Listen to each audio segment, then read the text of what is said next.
Flag festoon বাঁধতে গিয়েছিল, কিন্তু সেখানকার একজন তৃণমূল কংগ্রেসের বুথ সভাপতি সম্ভবত তিনি বলছে আমার বুথে আপনাদের ফ্ল্যাগ ফেস্টুন বাঁধা যাবে না। বুথ কি কারো বাপে? শুনুন, একটা কথা বলি, পিঁপড়ের পলক গজাই মরিবার তরে। আমি এখানে মরার কথা ওনার বলবো না।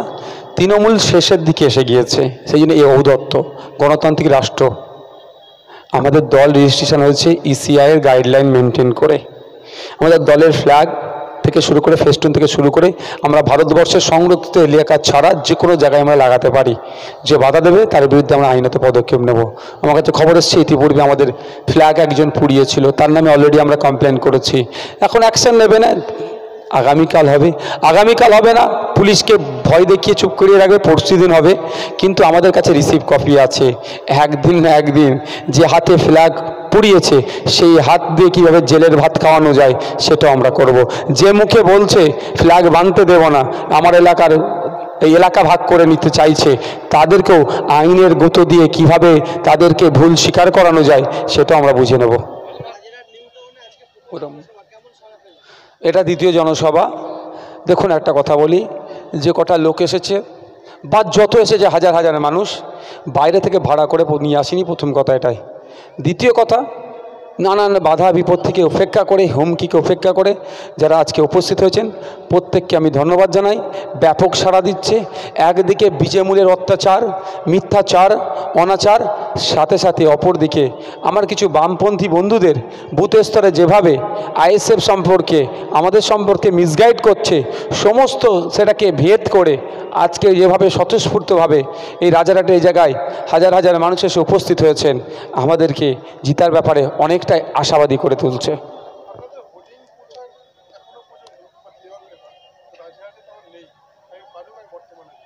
হ্যাঁ, ধন্যবাদ যে কথা বলেছেন ভাই, সত্যিকারের কথা।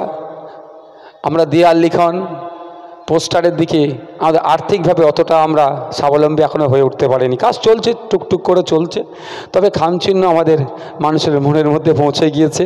বাড়িতে বাড়িতে মহল্লাতে খামচিহ্ন পৌঁছেছে। তবে হ্যাঁ, আমরাও আমাদের পক্ষ থেকে চেষ্টা করছি। আমাদের যিনি প্রার্থী তিনি শূন্য হাতে নেমেছেন, তিনার যিনি ব্যাঙ্ক অ্যাকাউন্টটা করেছিল ভোটে লড়তে গেলে একটা নতুন অ্যাকাউন্ট হয়, তার অ্যাকাউন্ট নাম্বার পাবলিক আমরা শেয়ার করেছি। তিনি মানুষ ডোনেশন করছে, সেই ডোনেশান যেরকম আসছে সেই রকমভাবেই আমরা দেয়াল লেখানোর জন্য চুন কিনতে পারছি বা পোস্টার করেছি, সেগুলোকে আমরা বা ফ্ল্যাগ দিয়ে সেগুলোকে আমরা সার্কুলেট করছি। তবে আমরা হ্যাঁ, যেটা কর্পোরেট দল যেগুলো আছে, যারা কর্পোরেট বন্ড নিয়ে দল চালাচ্ছে, তাদের সাথে আমরা এই দিকে হয়তো রেষারেষি দিয়ে উঠতে পারছি না, ঠিক কথা। কিন্তু ভোটের নিরিখে যেদিন রেজাল্ট হবে গণনার দিনে আমাদের সাইলেন্ট ভোটার, ভালোবাসার মানুষ কত আছে সেটা তারা ভোটাররা ভোট দিয়ে আমাদের বুঝিয়ে দেবে। একটু পিছিয়ে ক্যামেরা। হ্যাঁ,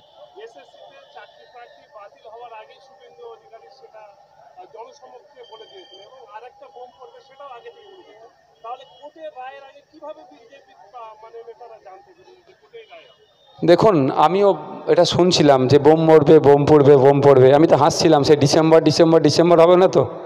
তবে কী বোম পড়বে বলেনি। যখন বলেনি, সমস্ত বিষয় যখন পাবলিক ডোমেনে ডিসক্লোজ করেনি, আমি সরাসরি তাকে এখান থেকে আপনি দোষী বলতে পারবেন না, আইনের মাধ্যমে দোষী সাব্যস্ত করতে পারবেন না। তবে একটা যেন মনে হচ্ছে, কোনোটা একটা জায়গাতে যেন মনে হচ্ছে কিছু আগে থেকে লিক হয়েছে, তার কথা অনুযায়ী আপনি যেটা বলতে চাইছেন। যদি এই ধরনের হয়ে থাকে সেটা কিন্তু সত্যি আমাদের জন্য দুর্ভাগ্যজনক। তবে যে রায়টা হচ্ছে যুগান্তকারী পদক্ষেপ হয়েছেন জাস্টিস দেবাংশু বসাক মহাশয় এবং সাব্বির রাশিদি সাহেবের যে অর্ডারটা দিয়েছেন, সেটাকে আমরা যুগান্তকারী পদক্ষেপ মনে করি। তারপরেও বলছি, যদি এই ধরনের কোনো লিক হয়ে যায়, যারা এই অর্ডারটা টাইপ করছে বা এই অর্ডারটা দেবে বলে রেডি করছেন, জাস্টিস সাহেবদের পাশাপাশি তো অনেক লোক তাদেরকে অ্যাসোসিয়েট থাকে, যদি এ ধরনের কেউ খবর লিক করে থাকেন জাস্টিস সাহেবদেরকে এড়িয়ে, সেটা জন্য আমাদের জন্য কিন্তু দুর্ভাগ্যজনক হবে। তবে জাস্টিস সাহেবরা নিশ্চিতভাবে এটাও দেখছেন যে বোম পড়বো তাহলে কোন অ্যাঙ্গেল থেকে কি বলছেন। যথেষ্ট তারা জ্ঞানসম্পন্ন মানুষ, সেই জায়গায় তারা পৌঁছেছেন তাদের যোগ্যতাতে। যদি এই ধরনের হয়ে থাকে তারাও কিন্তু অ্যাকশন নেবেন।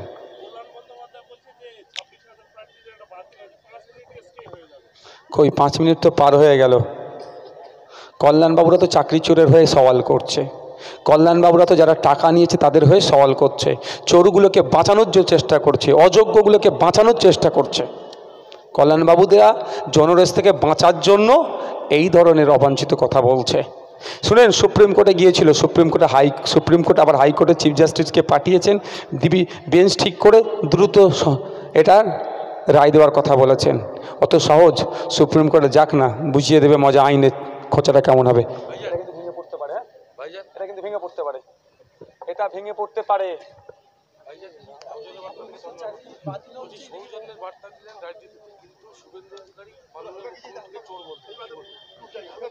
দেখুন, আমি কে কাকে কি সার্টিফিকেট দিল ওটা আমি ভেঙে পড়ি না। আমরা রাজনীতির ময়দানে এসেছি রাষ্ট্রসেবা, রাষ্ট্রবাসীর সেবা করার জন্য। রাষ্ট্রসেবা, রাষ্ট্রবাসীর সেবা করতে গিয়ে অবাঞ্ছিত মন্তব্য, অসংসদীয় মন্তব্য করতে লাগে না। আমরা যে কথা বলি সংসদীয় শব্দ ব্যবহার করি এবং সৌজন্যতার কথা বলি। রাষ্ট্রপতিকে কুরুচিকর ভাষা যখন আক্রমণ করেছিল তার প্রতিবাদ আমরা করেছি। উপরাষ্ট্রপতিকে নিয়ে যেভাবে ব্যঙ্গাত্মক বডি ল্যাঙ্গুয়েজে করেছিল তার বিরোধিতা করেছি। আমাদের রাজ্যের মুখ্যমন্ত্রীকে যখন কেন্দ্রীয় এক মন্ত্রী তার সম্পর্কে বাজে মন্তব্য করেছিল, একইভাবে তার প্রতিবাদ করেছি। আমরা চাই সুষ্ঠু রাজনীতি হোক, রাজনীতির মধ্যে কুলসিত না আসে। শুভেন্দু অধিকারী যখন রাহুল গান্ধীকে বাজে মন্তব্য করেছিল তারও আমরা বিরোধিতা করেছি।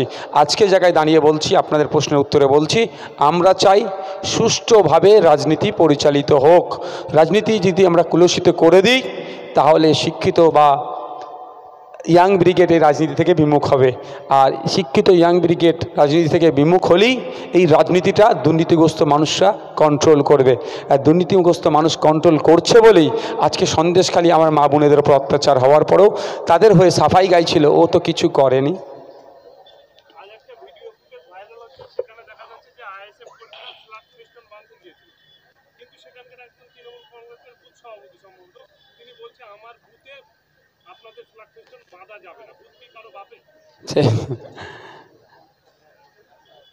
শুনুন, একটা কথা বলি, পিঁপড়ের পলক গজাই মরিবার তরে। আমি এখানে মরার কথা ওনার বলবো না। তৃণমূল শেষের দিকে এসে গিয়েছে, সেই জন্য এই ঔদ্ধত্য। গণতান্ত্রিক রাষ্ট্র, আমাদের দল রেজিস্ট্রেশন হয়েছে ইসিআইয়ের গাইডলাইন মেনটেন করে। আমাদের দলের ফ্ল্যাগ থেকে শুরু করে ফেস্টুন থেকে শুরু করে আমরা ভারতবর্ষের সংরক্ষিত এলাকা ছাড়া যে কোনো জায়গায় আমরা লাগাতে পারি। যে বাধা দেবে তার বিরুদ্ধে আমরা আইনত পদক্ষেপ নেব। আমার কাছে খবর এসছে ইতিপূর্বে আমাদের ফ্ল্যাগ একজন পুড়িয়েছিল, তার নামে অলরেডি আমরা কমপ্লেন করেছি। এখন অ্যাকশন নেবে না, আগামীকাল হবে। আগামীকাল হবে না, পুলিশকে ভয় দেখিয়ে চুপ করিয়ে রাখবে, পরশু দিন হবে। কিন্তু আমাদের কাছে রিসিভ কপি আছে। একদিন না একদিন যে হাতে ফ্ল্যাগ পুড়িয়েছে সেই হাত দিয়ে কীভাবে জেলের ভাত খাওয়ানো যায় সেটাও আমরা করব। যে মুখে বলছে ফ্ল্যাগ বাঁধতে দেব না, আমার এলাকার এই এলাকা ভাগ করে নিতে চাইছে, তাদেরকেও আইনের গুঁতো দিয়ে কিভাবে তাদেরকে ভুল স্বীকার করানো যায় সেটাও আমরা বুঝে নেব।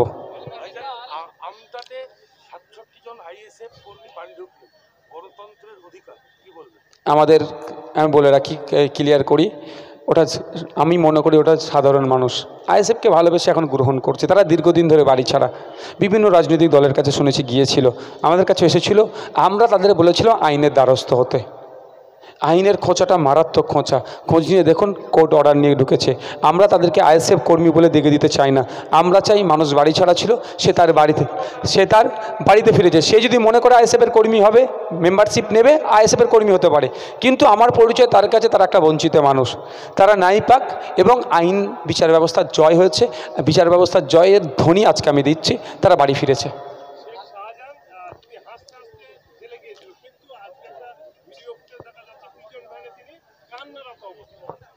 আপনাদের এই রাজারহাটে ভাঙড়ে কিছু আছে, ক্যানিংয়ে আছে, পশ্চিমবাংলায় বেশ কিছু সাজান টাইপের নেতা আছে।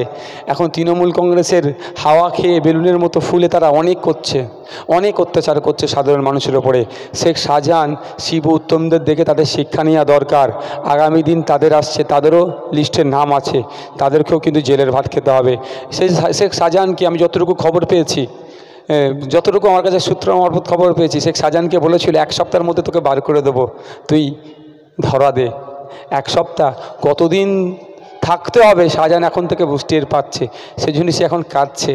তবে যে অন্যায় করেছে শুধু চোখের পানিতে আমাদের মনকে গলাতে পারবে না। আইন বিচার ব্যবস্থার প্রতি ভরসা আছে আমাদের। শুধু শেখ শাহজাহান নয়, শওকত থেকে শুরু করে, কাইজার থেকে শুরু করে ওই শঙ্করাঢ্য থেকে শুরু করে আরও যেগুলো আছে সমাজ বিরোধীরা যারা বিভিন্নভাবে জনগণের সাথে অন্যায় করছে, তারা সর্বোচ্চ শাস্তি পাক, এটা আমরা চাই।